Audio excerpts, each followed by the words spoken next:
everyone, welcome back to Policy Punchline. Here at the show, we interview scholars, policymakers, and business executives on urgent issues and frontier ideas in our world today. My name is Sullivan Meyer. Here today on the show is Matthew Yglesias. Thank you for joining us. Hey, it's great to be here. Just to introduce Matt a little bit, so Matt started blogging when he was an undergraduate at Harvard, and to my understanding is that he's basically never stopped.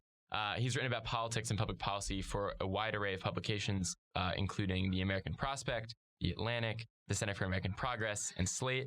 Too many. Yeah. In 2014, Matt co-founded Vox with Ezra, Klein, and Melissa Bell, and he served there as senior correspondent until 2020, at which point he started his own Substack called Slow Boring. That year, he also released his third book called 1 Billion Americans, The Case for Thinking Bigger. And just, I believe yesterday, you launched your new podcast, Bad Takes, in which you address kind of common political opinions on the internet. We're talking about takes. Oh, yeah. And that are bad. Yeah, discourse. Yes, discourse, exactly. You know it. I can tell you're online. Oh, yeah, most unfortunately. That's how it should be. Yeah. Yeah. Well, I think that's actually a great place to get started because I do think that you've kind of made your brand from being online. Absolutely. And so I kind of like to discuss like your relationship with social media, kind of what you get from it. I've heard a lot of people who I respect kind of discussing social media saying that like Twitter changes the way that they think. Ta-Nehisi Coates famously quit Twitter pretty early. Mm-hmm. So I'm interested, like, how does that kind of contribute to the way that you think about problems? Do you think it augments your understanding, or is it just kind of a means of self-promotion? I mean, I really enjoy Twitter. I mean, I think it's a great way to connect with people, to learn things, to follow people. You know, it can be toxic. It can be mind-bending. Sure. I block a lot of people. I mute a lot of stuff.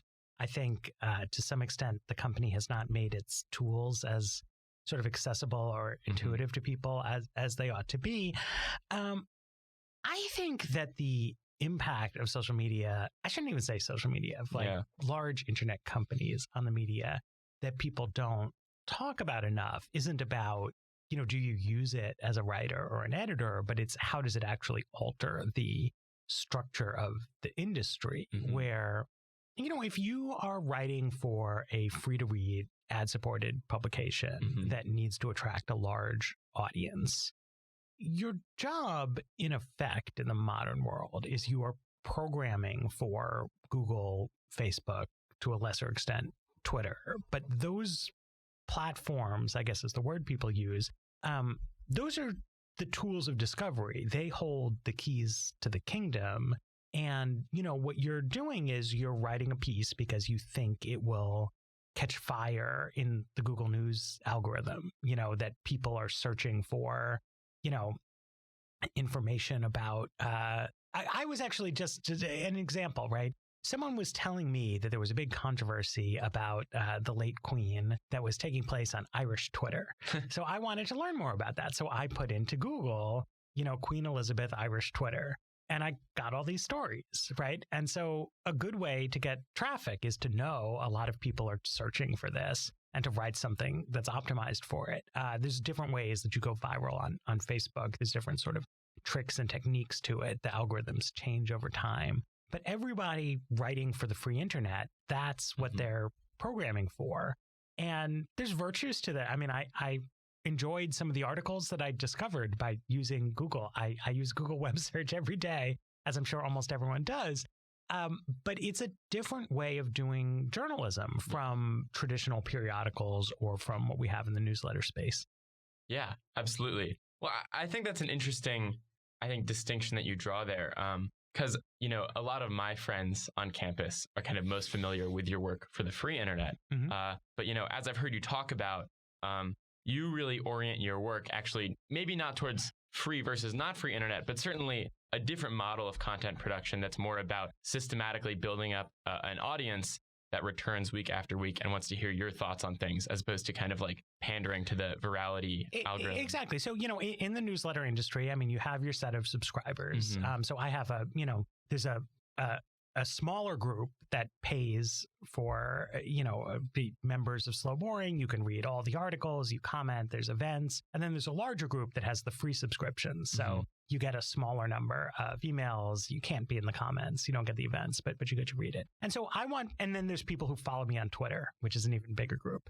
So I want to move people on the funnel, right? I want to get Twitter followers to become free subscribers. I want to get free subscribers to become paid members.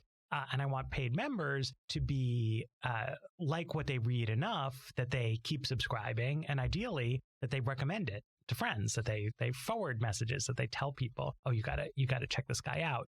Podcasts have, I think, a similar dynamic. I mean, podcasts don't go viral, quote unquote. I mean, they hopefully launch, but what you want is the people who listen to episode 1 to come back and download episode 2. And you want a subset of them to recommend it to their friends. And that's how your audience grows over time. It's about building a sort of repeated, iterative relationship in which, ideally, people who listen to this show have some trust in the people who host it and produce it.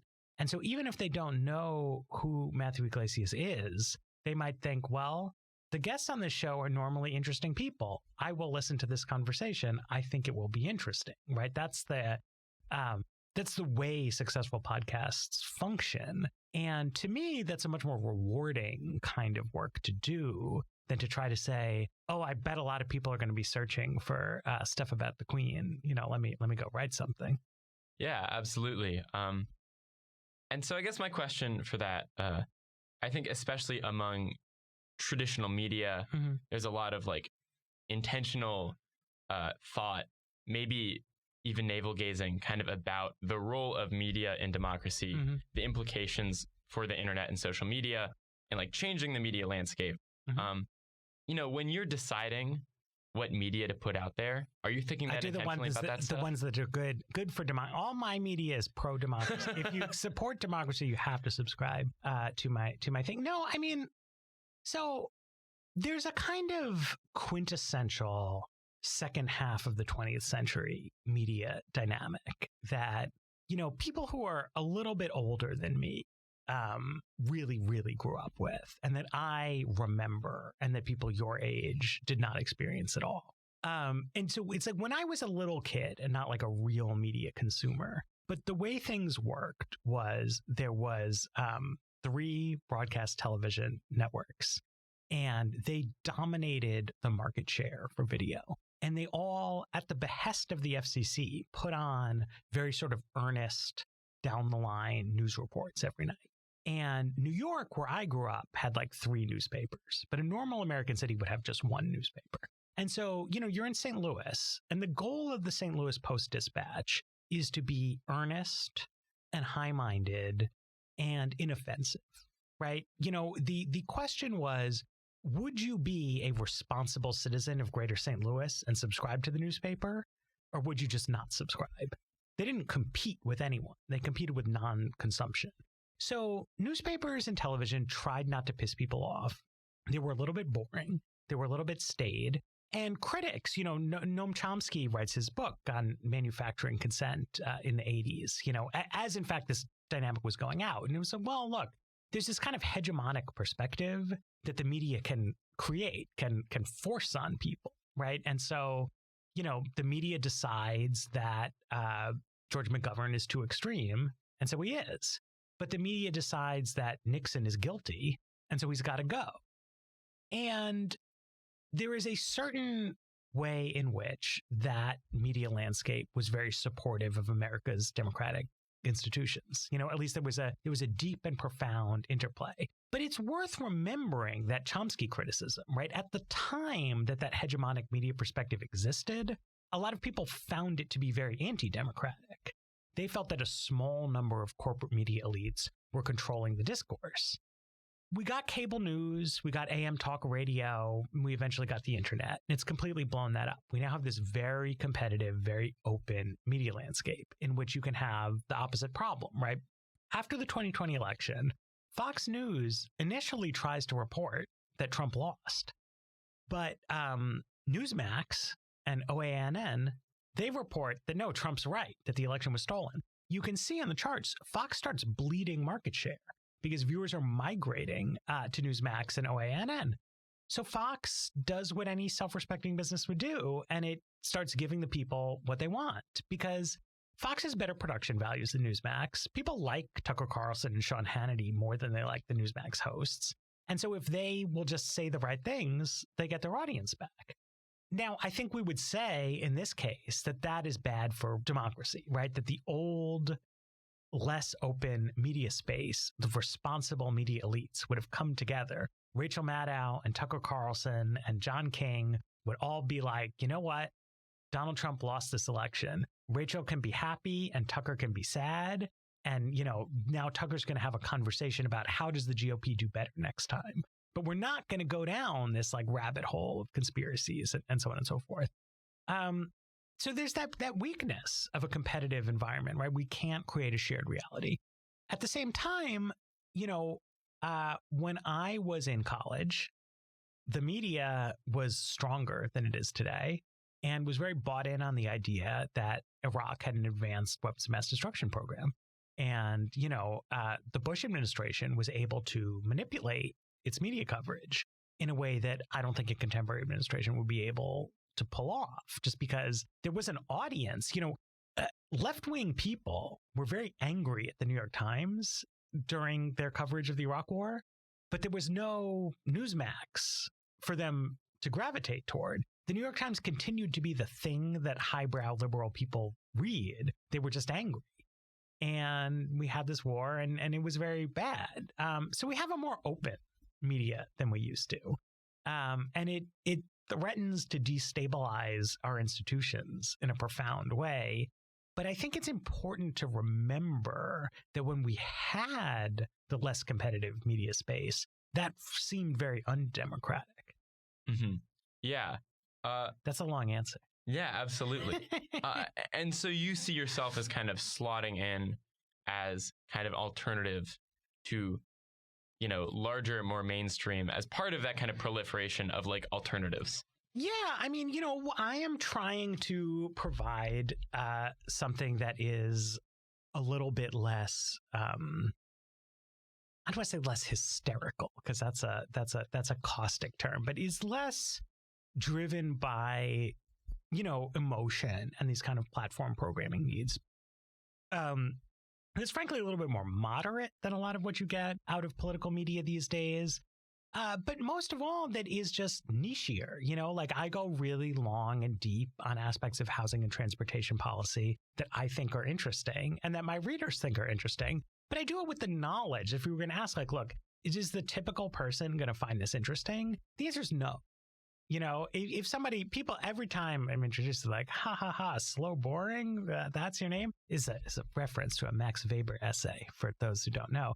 But the point is, I can make a lot of money with a very tiny fraction of the American audience reading it, which means I can do something that's much more unique. It is much more interesting to those people than anything Walter Cronkite ever could have done is. But it does mean that the media can't make things happen the way, like Nixon resigned because everybody just agreed. They were like, oh, this presentation by the Watergate Committee, like it was very persuasive. You know, like this guy's got to go. And it's hard to exercise that kind of power now. And it's interesting to me that we've gone from seeing that media power as undemocratic to seeing it as actually a bulwark of democracy. But that's just to say, you know, there's a complicated interplay between formal political institutions and other institutions of society. And it's always evolving. I mean, that nonpartisan media of the second half of the 20th century was very aberrational. 19th century media was very partisan. Early 20th century media was a bit of a mix, maybe more like today's landscape. But there's always change. Paul Starr is a professor here, I think. He has a great book called The Invention of the Media. And it goes through the whole history of pre-World War II American media. And I can't summarize the book except to say that a lot of different things happened. And like it was just different at different points in time. And technology and policy and economics are always changing. Mm-hmm. Yeah, I think you highlight a good point there. which is that the audience that you're writing for now are folks that look a lot like you and I. Mm-hmm. It's like they graduate from, college. Mm-hmm. They're typically like higher income. Mm-hmm. They're kind of like the the PMC class. You know what I mean? Mm-hmm.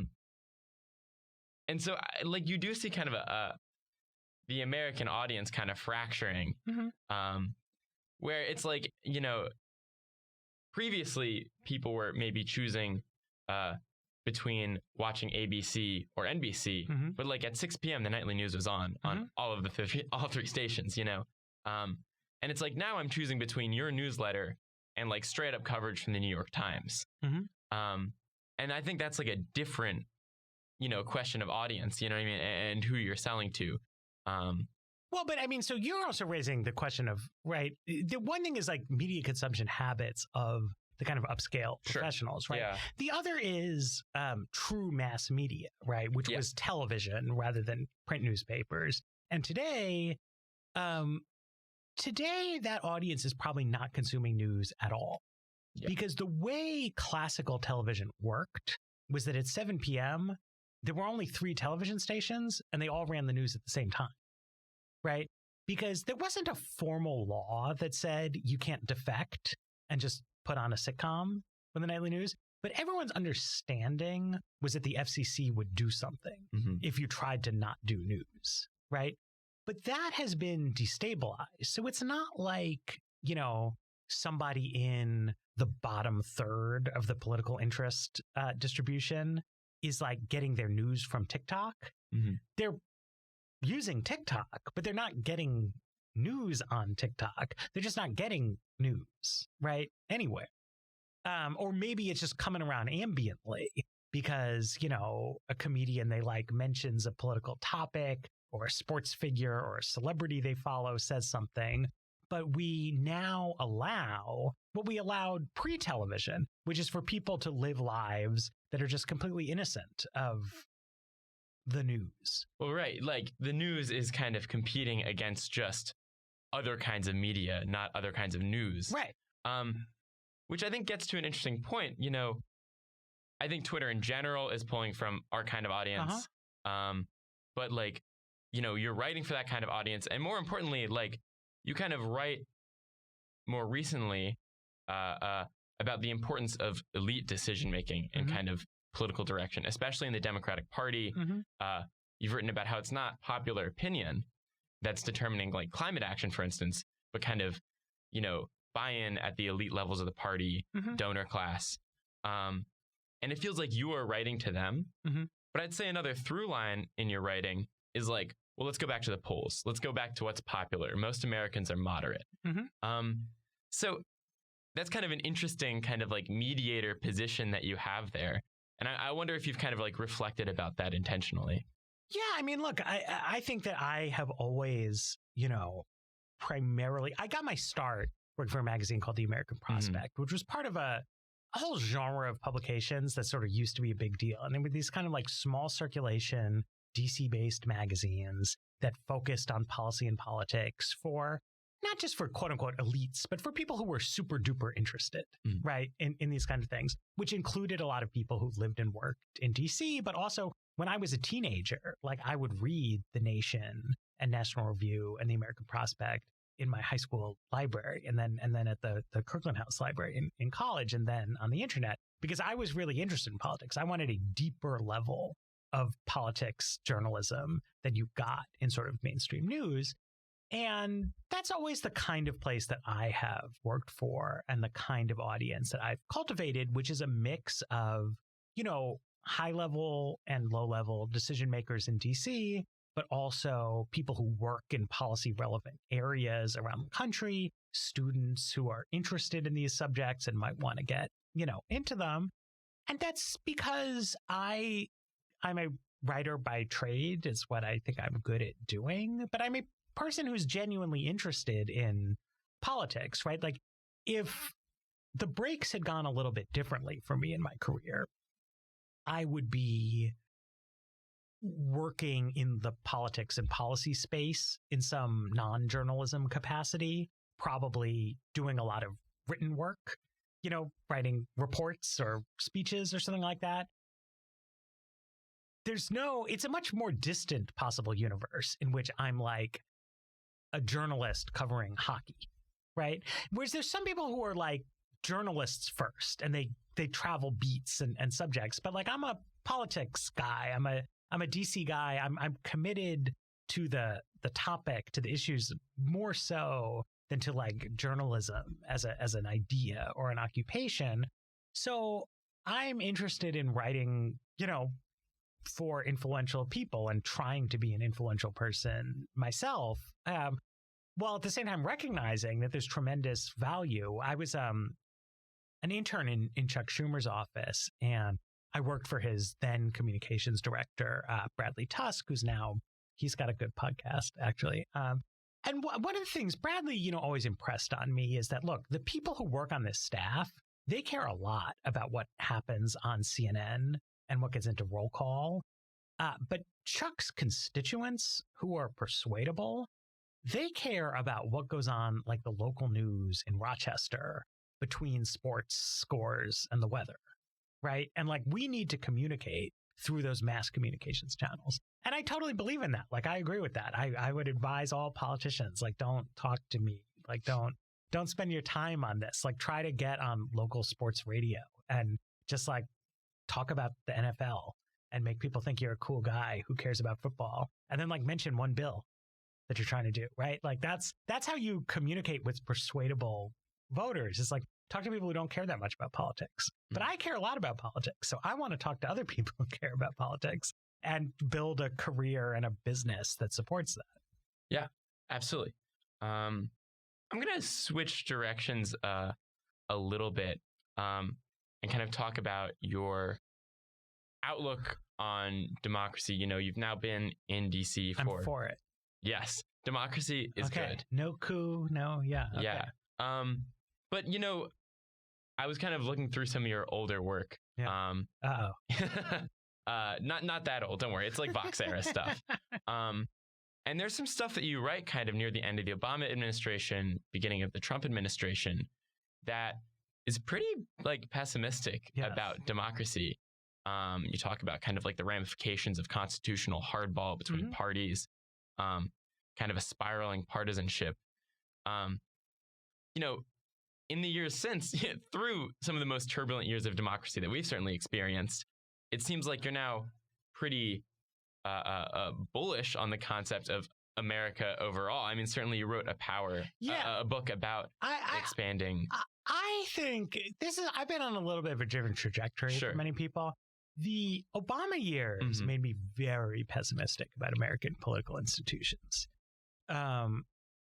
Because there was such a volume of sincerely principled disagreement between Obama and Paul Ryan.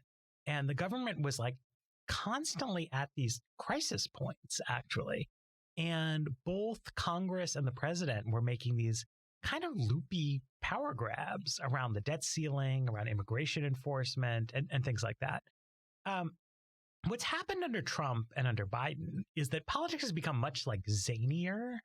And I don't want to downplay it. Like a mob of people actually stormed the Capitol and police officers were severely injured, and it's really disgusting, awful stuff.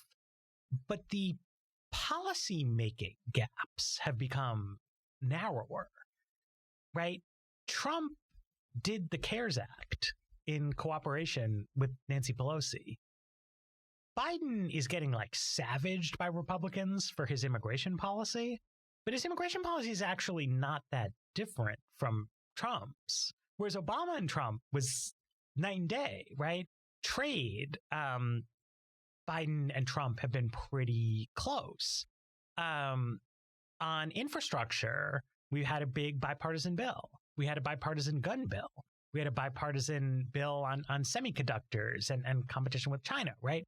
So the Madisonian political system is working more closer to how it's supposed to than it did in the Obama era. And something that I think is interesting is like highbrow people really hate Donald Trump, which I sympathize with because I think he was terrible. But I also thought George W. Bush was terrible. But he was much more like tolerated in highbrow circles. And I think all the time it's like, what if it came out one day that Donald Trump had the NSA illegally harvesting every telephone call in America? Because Bush did that. What if it came out that Trump was operating a global network of secret prisons in which people were being illegally tortured? Because Bush did that, right? Bush had the CIA kidnap a guy off the streets of Italy and be sent to Assad's Syria to be tortured by the secret police. And Trump felt like more of a 3-alarm emergency to people because the media covered it as a 3-alarm emergency. But that's actually better, right? Like Trump was facing a lot of scrutiny, which is appropriate scrutiny. I'm not one of these people who's like, oh my God, they were so unfair to Trump, right? But like the coverage of Trump was really tough. People were really watching him. Things I think were worse under the prior Republican administration, who was doing like, I don't know to say like who's worse, who's better, but shady stuff was going down. And it was happening with very minimal scrutiny, which I think was really bad. And then under Obama, we didn't have quite the same level of shadiness, but we had really extreme constitutional hardball moves. You know, we had a complete blockade of his appointments to the federal judiciary, to then like Harry Reid just breaking the rules of the Senate to change it. There was like all kinds of craziness sort of happening. Whereas now I do think that we are moving closer to a kind of sane policy debate under Biden. And then the question becomes, can we neutralize and marginalize these kind of election denier people? And can we calm people down, right? There was this real belief after 2012 that was celebrated on the left and feared on the right, that immigration and demographic change were going to somehow like give Democrats a permanent victory. And then encourage Republicans to be like really, really terrified. And I just like want everyone to see that like if Republicans can be competitive with Latino voters in Texas and New Mexico and Arizona, which it seems like they can, it's like there is no demographic destiny for Democrats, but there's also no need for Republicans to be like panicking. It's just normal stuff. And you got to go to the voters and, you know, they got what they wanted on Roe versus Wade. But then it turned out the public was like, whoa, your substantive views on abortion seem extreme and scary. And now Republicans are like acknowledging that they got into a lot of electoral hot water. And I don't know where they're going to come out on the other side of it, but like, there's only one correct answer to this dilemma, which is like take a position on abortion that's more popular. And then Democrats will be in the hot seat because they have some extreme views and they got to moderate them too. And like that's democracy, is like activists giving up on life and pandering to the median voter. And I think that we're actually getting closer to that. Interesting. Okay. Well, I think implicit to that is an idea that policy is really driving political opinion. Yeah. Which is... It's a very unfashionable opinion. Exactly. Is that something that you like can generally believe? Like, you know, we have kind of talked about the dissolution of the media landscape as it existed. And with that, you lose a lot of kind of technical, detailed reporting on policy, reaching, like you said, the median voter. You know, do you think it is reaching them somehow? And if so, like how? And how are they processing that? I mean, I do think that these things more or less reach voters. I mean, obviously, there's more to electoral politics than policy. But I think that this has become an overstated piece of conventional wisdom. I mean, I really recommend, there's a new paper, Anthony Fowler, Seth Hill, Jeffrey Lewis, Chris Tosanovich, Lynn Vavreck, and Christopher Warshaw did together, and it's called Moderates. And this paper is dedicated to a larger project of what I like to think of as rediscovering the wisdom of the ancients. And they go through it and they say, look, it's not that many people who hold like sincerely moderate policy views, but it's millions of people, and their choices between the candidates tends to swing elections. David Brookman has a paper that came out a few years ago that's looking at the question of moderates from a slightly different direction. And he shows, look, a lot of people are sort of scattershot and might be like mostly conservative, but have a couple of left-wing opinions, or vice versa. But he shows that what he calls issue congruence, which is like agreeing with the politician about things, is a big driver of vote choices. And you can see that, with Obama to Trump, right? There's a swath of people who say that everybody should have health care guaranteed by the government and who also are against immigration. Obama won most of those people. And then Trump won most of them. And why did Trump win most of them? Well, he got everybody to talk a lot about immigration, and he at least hid his views on healthcare. Then he became president, and he tried to take all these people's healthcare away. And there was a huge electoral backlash to him. But then after the midterms, Trump stopped trying to take people's healthcare away. And he won some of those people back. And he did better in 2020 than he did in 2018. And I think every time you look at it, I mean, you see people who were like, Matt, you're so crazy. Politics isn't about policy. As soon as Dobbs came down, they were like, oh, yeah, we're going to get Republicans on abortion. And so I'm like, well, what were we actually disagreeing? That's a complicated question. But I just think you clearly see there are these big vote moves when the policy debate changes. And people don't care about that many issues. There aren't that many different issues in the news at any given time. But, again, it's not a coincidence that in 2012, Obama was the outsourcing is bad candidate and Mitt Romney was the evil outsourcer. And then you put in Trump and you put in Hillary, and Hillary and Bill Clinton did NAFTA, and Trump is against outsourcing. And a lot of people in the Midwest, they flip sides on the basis of that. And I think that the people who are very attentive to politics actually develop a blind spot about this, that everybody I know who worked for Hillary also loved Obama. And so to them, it's inconceivable that a person could be like, but wait, Obama deported a record number of people and he lambasted his opponent for outsourcing jobs, whereas Hillary Clinton ran as a pro-immigration, pro-trade candidate. And people can't imagine the universe in which somebody would view these two people so differently. Or if they do view them so differently, it must be sexism. But they took different positions on the issues. And that mattered. It mattered to people. It just happens to be the case that most people who work in Democratic Party politics professionally don't have strong convictions about trade policy. And so they just go along with whatever the party leadership wants to do at one time or another, because professional Democrats these days are highly motivated by climate change and sort of anti-racism type issues. But lots of their voters aren't necessarily motivated by those issues. And they can lose sight of it, right? That Democrats for 10 years were the healthcare party. And now under Biden, it's well, we don't talk about that anymore. But that impacts people. Mm-hmm. Gotcha. So I mean, kind of talking about that, you have identified a part of the Democratic Party or a part of the platform that elites and decision makers are very interested in.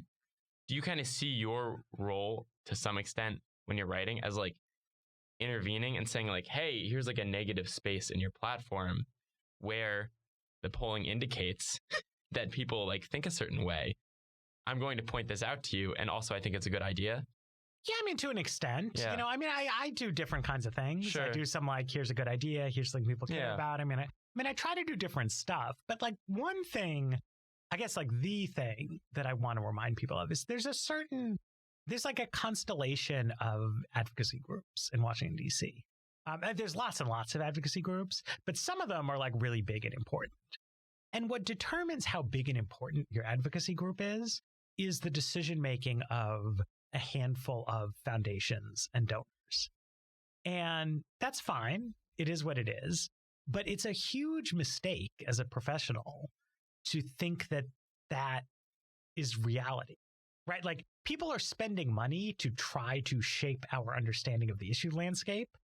And so, for example, something Democrats will talk about every once in a while is they'll say, well, we should expand Social Security. We should make Social Security benefits more generous. And the reason they say that is it's insanely popular. But as it happens, like, there is no actual effort to expand Social Security benefits, right? Like, as an observer of the DC scene, like, I can tell you, like, there are, it's called issue roundtables, right? That exist, and that, like, different funders and recipients of money, like, come together and they talk about issues and they talk about strategy and what we're going to do and prioritization. And there is no issue roundtable dedicated to expanding Social Security. There are no meetings about it.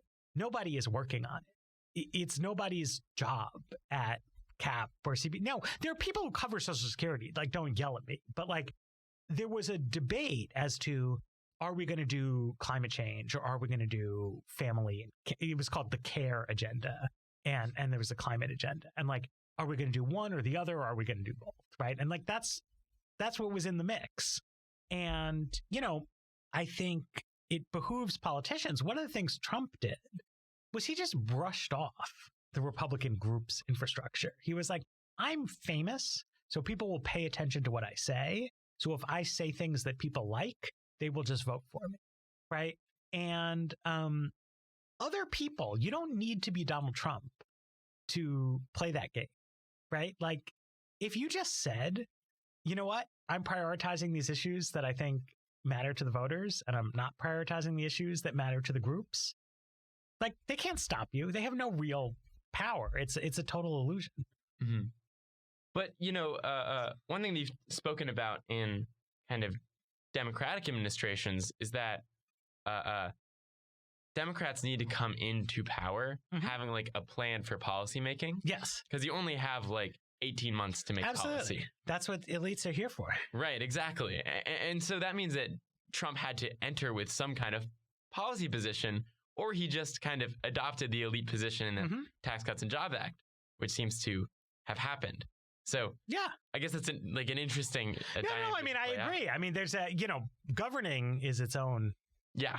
Right. Is its own beast. Sure. And, like, there's a reason to fund these groups and to do work. And, you know, ultimately a climate bill got done in part because the policy work that Leah Stokes and other people did over the years on climate was good. It was good work. Ron Wyden has been working on this for a long time. People have been dialoguing with Joe Manchin, and they had this almost onion peel-like climate agenda. So things that they were really hoping to do, like the Clean Energy Payment Program, like, that wound up not happening.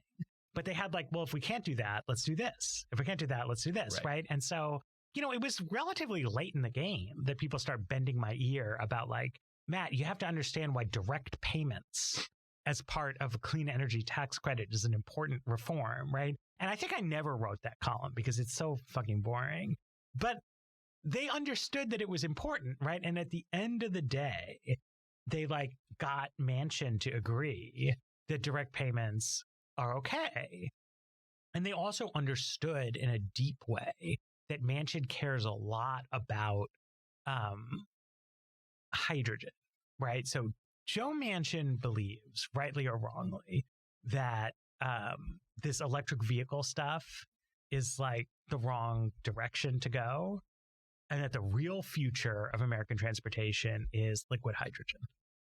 And he likes that because right now, the most effective way to make liquid hydrogen is to burn natural gas. And West Virginia has a lot of natural gas, but doesn't have a lot of gas export capacity. So he wants to burn natural gas and make hydrogen, fuel vehicles that way. And then he wants to tell people, in the long run, you can make hydrogen with nuclear or with clean renewables, whatever. And this is going to be the thing. Environmentalists, like, they disagree with it. They don't think that's right. And a lot of them hate this idea. But, you know, what Wyden and Schumer and Biden ultimately were able to do was be like, look, it doesn't matter. Like, give Joe Manchin what he wants, right, in the hydrogen space. And if we're right and it doesn't work out, there's no real loss here. Like maybe we wasted some money, but like not that much because the money only gets spent if the hydrogen gets made. And that's just like, that's good politics, right? Whereas on child tax credit, I think the advocates' plan was, we're going to get this into the American Rescue Plan and everyone's going to love it. And then they're going to expand it. And when it turned out that like Manchin didn't like the idea, and also it was like tolerated by the public, but not celebrated, they didn't have a plan B. They didn't have a real understanding of like, what are Manchin's bottom lines? What's something that is a third the cost, but does half as much good, right? They didn't, it's hard. It's, you know, I don't want to like dunk on people because it's like genuinely difficult to do this stuff, but that is why the work needs to be done. And it's the same with TCJA. I mean, people forget this, but Dave Camp's original idea was this destination-based cash flow tax, which like that was his idea for tax reform. And he put it out there and retailers were like, fuck no, do not do that. And it completely died. But he had more plans. And like, that's why he was able to get a business tax cut passed, because he had like thought a lot about that space. Yeah. I mean, I think that suggests something interesting about like the evolution of party platforms. Because like now TCJA is like a part of the Republican platform, and like defending its tax cuts are an important part, even though that's not how they really entered that governing cycle. And so I think like with that evolution in mind, I'd be interested to hear where you think kind of Bidenomics and, you know, supply side liberalism comes from. Because it is rooted a lot in like people like having a lot of cheap things. And it wound up manifesting the IRA because that's like what they could get through Congress. And so like, you know, to what extent do you see that kind of like, you know, trend in liberal media policy theory as being like a product of what is politically feasible and just like what we could like lean back on? Well, I think, you know, so I think there's like a meme in the true sense, right, of supply side. So Janet Yellen called it modern supply side economics. Derek Thompson stole abundance agenda from me, and I want it back. Ezra Klein called it supply side progressivism, which I don't like the word progressivism. I would say there's a progressive supply side agenda. There's an abundance agenda. So that's like a freestanding idea that some columnists came up with because it sounds cool and because it meets the needs. Because a lot of us, right, guys my age, Ezra's age, Derek's age, we cut our teeth in the depths of the Great Recession when it was like demand. And now we are trying to say, okay, that phase of our lives is done as writers because that phase of the country is done and it is time for a pivot. So that's persuasive and it has a lot of like mimetic power. When something like that gets out there, what starts happening is everyone who has something they want to do tries to kind of hop on the bandwagon, right? So the Biden administration will say, oh, inflation after American Rescue Plan is really about supply chain bottlenecks. So we're doing all this work on the ports.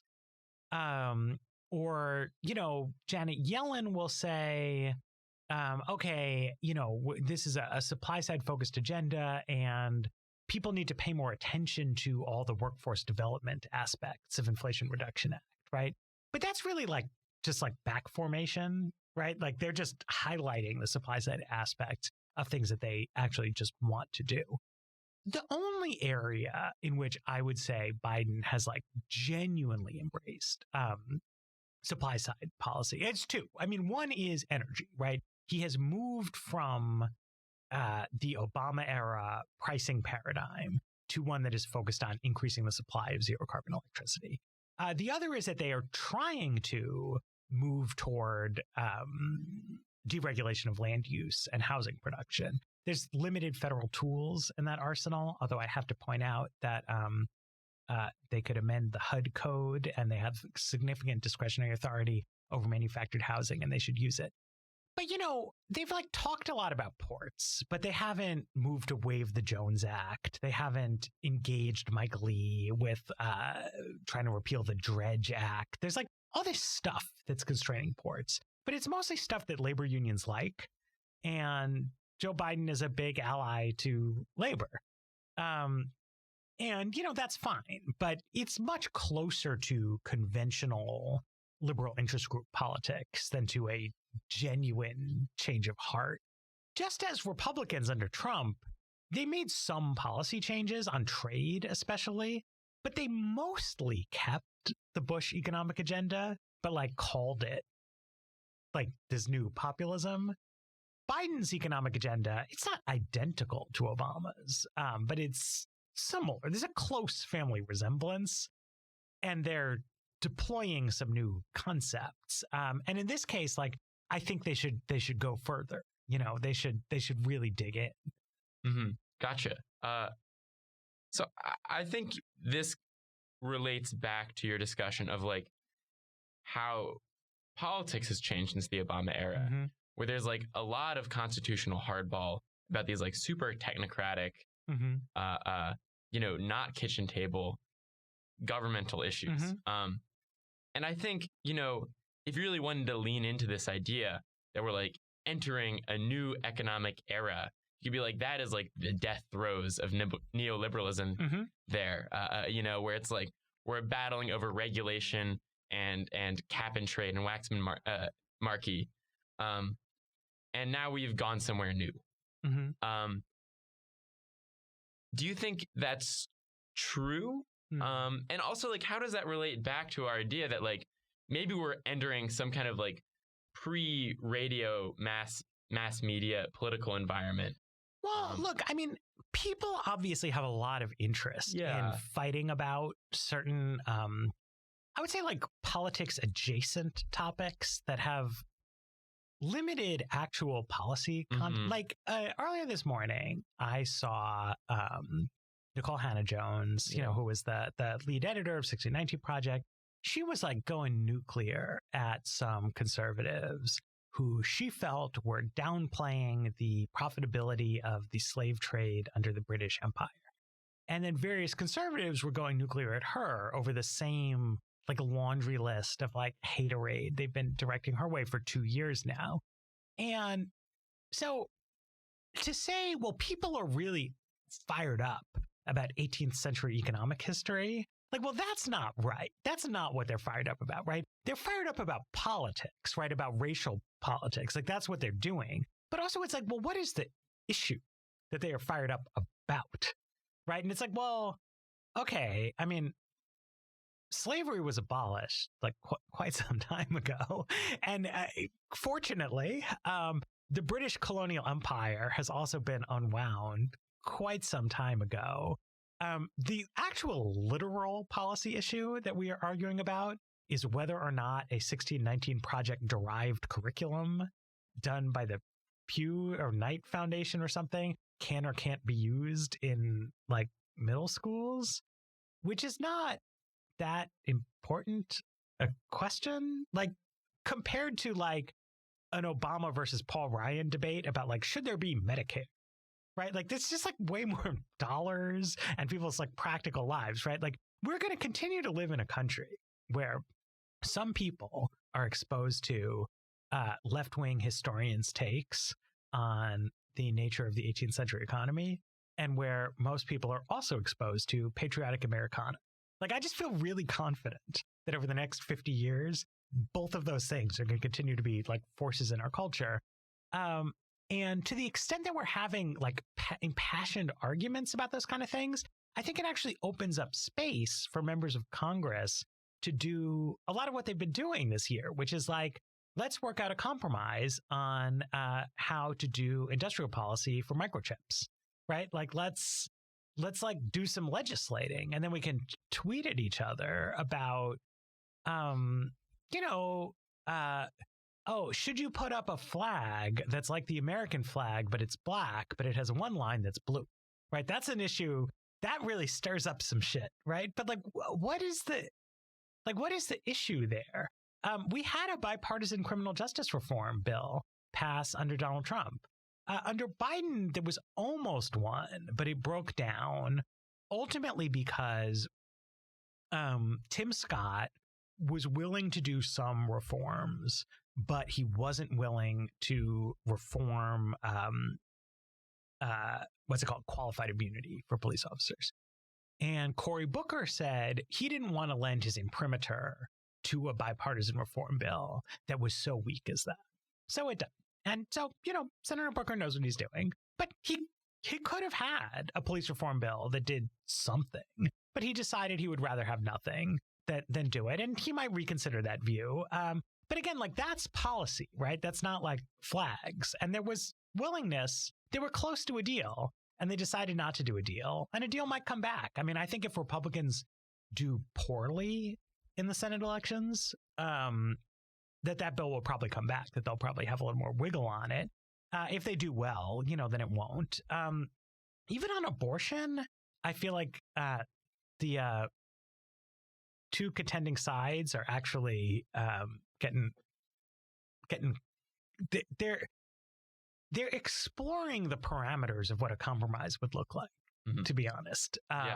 Like Lindsey Graham is saying, well, abortion should be strictly illegal after 15 weeks, and then states can make it more illegal than that. And Tim Kaine has a bill that's like, abortion has to be strictly legal up until 15 weeks, and then states can make it more liberal than that, right? And so if you see what Lindsey Graham thinks is the most politically defensible conservative position, and what Tim Kaine thinks is the most politically defensible liberal position, it's like really clear how you could synthesize those into a compromise. Like right now, they don't want to, so they're not going to. But that's just because the issue's not ripe. Okay.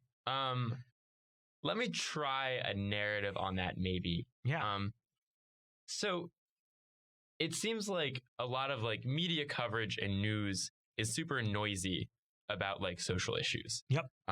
Like Nicole Hannah-Jones makes a lot of news on. But I just don't even want to say social issues, right? Because like you sometimes have an issue, like immigration policy is an issue. But it's just like, is Nicole Hannah-Jones overemphasizing the role of slavery in the calculus of American revolutionaries? It's like an interesting subject, right? But it's like not a policy issue at all. Like it's just people talking. Yeah. So, but like the noise that exists in the media landscape does seem to be like kind of barometrically determining how people are voting and how people are feeling about politics on like a, day by day, what is Joe Biden's approval rating basis. But then it seems also like there is like a policymaking consensus that kind of like has slowly shifted over the last 10 years so that we can get a bunch of bipartisan bills done on infrastructure and industrial policy and science technology. And that is also based on polling, or at least it seems like it is based on like what is popular among American people. Like, I like getting things that are cheap, you know what I mean? And I like having manufacturing jobs in the United States. And so it seems like there's like some kind of like hard voting who determines who's in power. And that's based a lot on like what is noisy right now. And there's a soft voting that's like, what are the people in power doing? That is kind of like a slower churn that occurs kind of like over the course of a decade or 2 decades. Yeah, but I just think that there's also, I think that people really thought that free trade with China would promote political liberalization in China, and that therefore it was really good, and that the kind of people asking for trade protection were, being selfish and small-minded, and that's why we had trade policies that we had for a while. And then Trump was kind of this like spectacular exclamation point.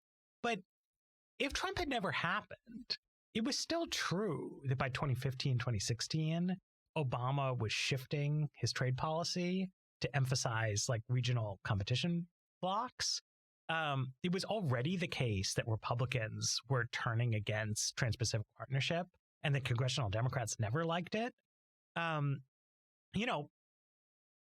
there's been a change of my mind has changed. Like many people's mind has just changed about like China policy on the merits. And I think that like that has driven a renewed interest in industrial policy and in many other kinds of things that the fighting is more entertaining. So whatever it is people are fighting about, I think will tend to get attention. And what people agree on is not going to be electorally decisive because they agree. And it's not that fun, you know, as coverage, right? So like Sean Hannity is not going to do a segment that's like, you know, I guess Biden and I kind of agree on China. And also, you know, back when Obama was doing this differently, I kind of agreed with him back then too. And our minds all just changed because we listened to facts and evidence, right? If he does a segment on Biden and China trade, it's going to be about how like Hunter Biden is corrupt or about how it's hypocritical of Biden to agree with Trump or something else. But that's just like, that's business, right? Like the facts, which I think Sean Hannity and Rachel Maddow would agree on, is that like both parties have become more skeptical of China, and they themselves as television hosts have also become more skeptical of China. And that's because like actual things happened in China that like changed our minds, because we're actually not like as stupid as we sometimes pretend to be for, you know, media performance purposes. Yeah, absolutely. Well, I think that's a good place to leave off our political discussion. I want to be mindful of your time. Yeah.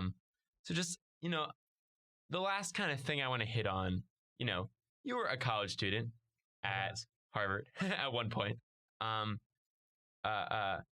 And so, you know, for the benefit of our college students, I'd like to just kind of like talk to you about the outlook coming out of college now. Yeah. I think on Princeton, there is kind of a lot of like, not necessarily hate, but kind of like reproachment towards like people going into like IB, finance, consulting. So like, A, I'd like to hear your thoughts about that. And then B, like if you were to kind of point a college student who's like just generally interested in like analytical thinking, having a stimulating job with high impact, where should they go look for a job? What field, what kind of company, that kind of stuff? Well, so here's the main thing I would say. You know, you get to Princeton by being really good at taking tests and doing what people tell you to do.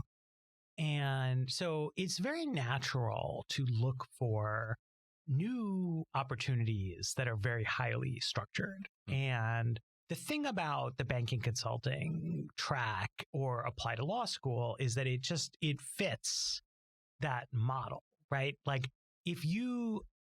I have not been a Princeton undergraduate, but I assume it's not that different. It's like, if you go to the Office of Career Services and you say to them, like, tell me what I have to do to get a consulting job, they'll be like, here's what you have to do. Here are the consulting events. Like here, you know, here's the internships you apply for, right? And so that's very appealing. And it's natural that a lot of people do that. And I don't think you should like necessarily like direct hate their way.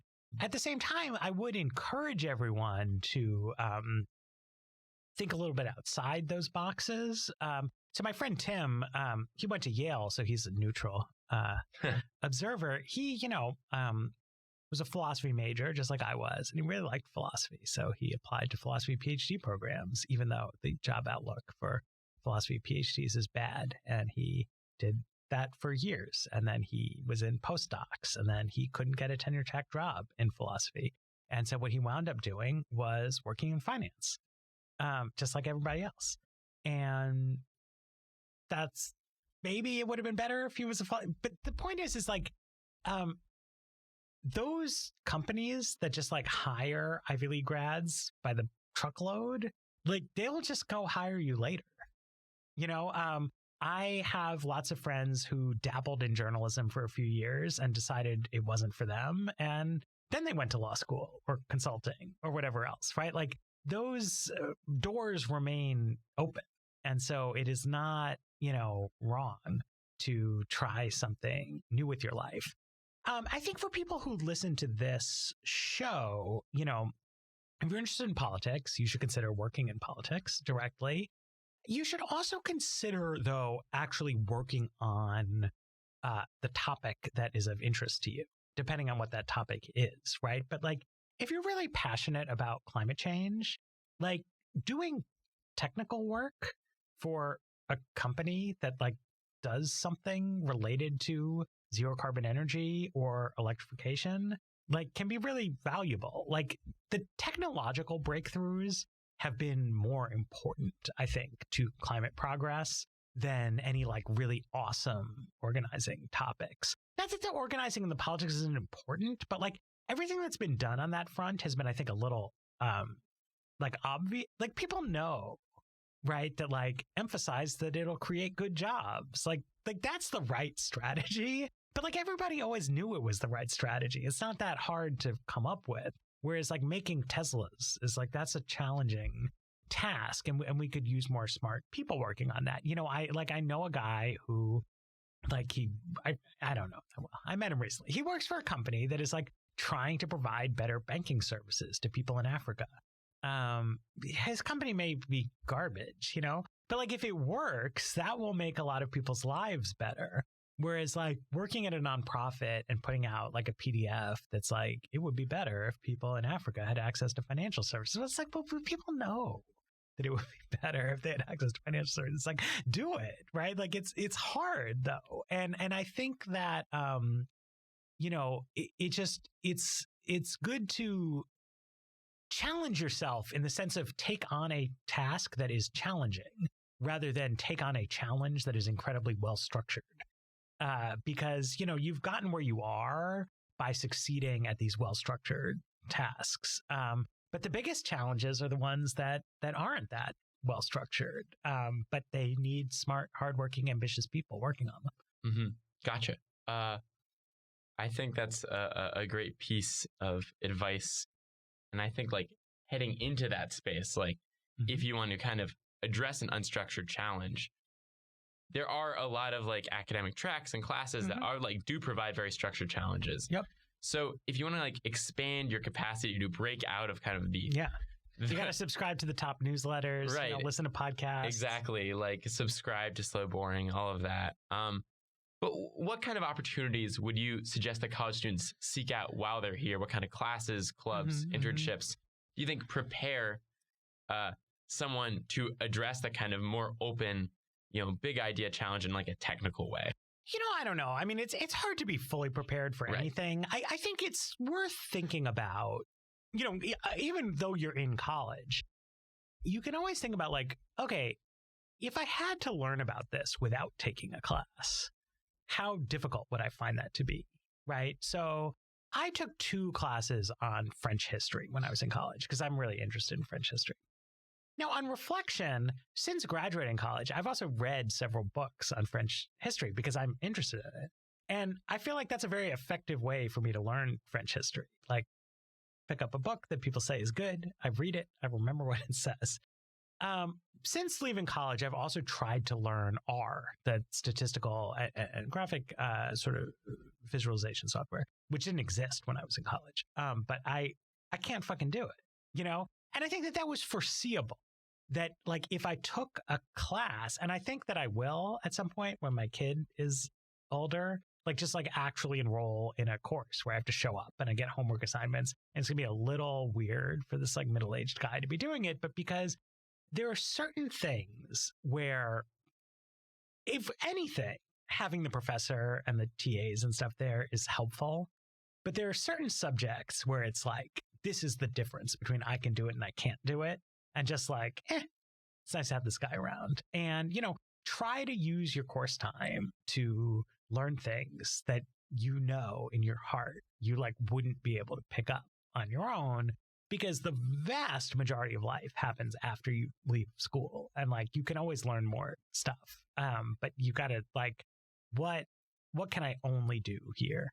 Then the other thing is like, you know, especially at the snazziest schools, like they have a lot of good events. Like I'm not going to say that like, you know, the key to the future of your life is to like come to my book talk or the lunch that we met at earlier today, but it's like there's a lot of people coming to the Princeton campus in any given week and doing different things, and like try to go to the ones that seem interesting or that have people doing something that seems important. And, you get the chance to like ask them stuff and see what they have to say. And that's, it's like extracurricular, quote unquote, but it's like a big part of the unique value add that like the really prestigious schools offer, is that they bring people in and you can learn stuff that isn't like faculty stuff, but that they are facilitating. Absolutely. Well, I think that's a great place to leave it off. Fantastic. So we always end our podcasts by asking for our guest's punchline. So, if there's one big idea that you'd like to leave our audience with, what would it be? We've been all over the place. Usually it's like we have a policy idea and you're like, here's what we've said. Oh, that's a tough one. We put you in a hard place. I don't know. I don't know that I have it to a punchline. No, look, trying to synthesize all of this, but like, don't just make, privilege checking or whatever a kind of like buzzword in your life. Like, take seriously the fact that you have opportunities that are available to you that most people don't have, and that you should like try to make something of those opportunities. That, elite opinion and elite persuasion are very important, that technical work is very important, that you are somewhat insulated against the downsides of failure. If you do something that is risky, you can always bounce back and do something safer.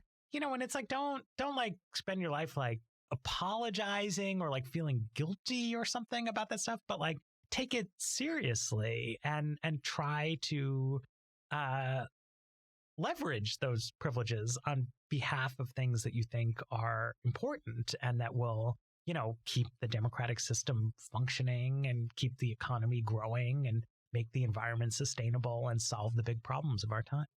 Absolutely. I think it's a great place to leave it off. All right. Thank you so much for joining us today. Awesome. Anything you want to plug? Check out Bad Takes. It's available wherever fine podcasts are sold. Slowboring.com is my newsletter. Matt Yglesias on Twitter. My book, 1 Billion Americans. Absolutely. Matt, thank you so much for joining us today. Thank you.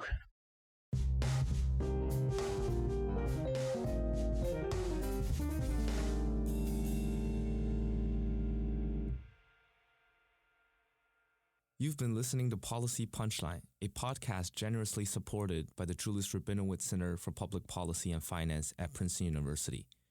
We would also like to encourage you to follow other podcasts produced by Princeton University, such as Politics and Polls by the Woodrow Wilson School of Public and International Affairs.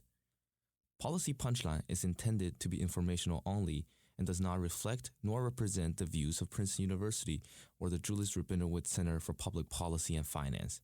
For more information on subscription, donation, volunteering, or contact, please visit policypunchline.com.